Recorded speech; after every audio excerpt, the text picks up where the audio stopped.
6 மாதத்துக்கு மேலே இருக்கிற குழந்தைங்களுக்கு ரா நேந்திரன் பனானா பவுடர் கூழ் எப்படி காய்ச்சறதுன்னு பார்த்துடலாங்க. கூழ் காய்ச்சறது ஒன்றும் பெரிய விஷயம் இல்லைங்க. இதில் வந்து அதோட அளவு தான் ரொம்ப முக்கியங்க. பார்க்கலாங்க. இப்போ நம்ம நேந்திரன் பனானா பவுடர் கூழ் காய்ச்சறதுக்காக ஒரு 10 கிராம் வந்து நேந்திரன் பனானா பவுடர் எடுத்துருக்குறோங்க.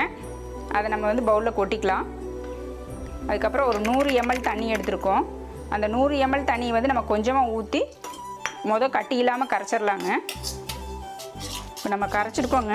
இதில் இன்னும் சின்ன சின்ன கட்டிகள் இருக்குது. அந்த சின்ன கட்டியும் இல்லாமல் கரைச்சிட்டோம்னா நம்மளுக்கு கூழ் காய்ச்சறதுக்கு சரியாக இருக்குங்க. இப்போ இதில் நம்ம 100 ml தண்ணியும் ஊற்றி ஃபுல்லாக கலக்கிட்டோங்க. இப்போ இதை நம்ம அடுப்பில் வச்சு காய வச்சிடலாங்க.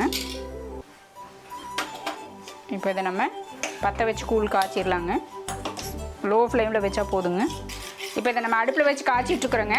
ஒரு 2 நிமிஷம் காய்ச்சினோம்னா கூழ் பதத்துக்கு வந்துடுங்க. கூழ் பதத்துக்கே வந்துருச்சு.